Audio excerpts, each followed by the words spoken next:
I can't take it anymore. My mind's about to go to war.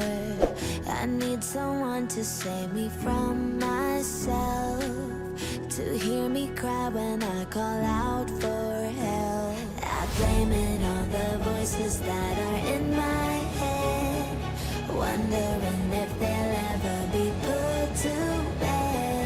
Feels like I am close to reaching my wit's end, holding out but I'm about to blow it up like a volcano.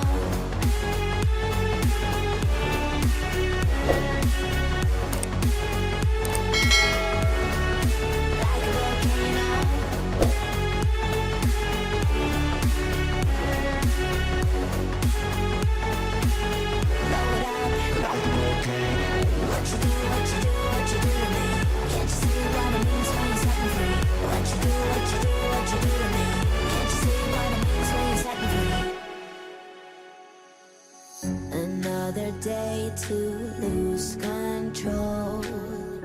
There's a fire in my bones. My sight gets blurry, pushing back the tears. Should take a leap of faith and face my fear. I blame it on the voices that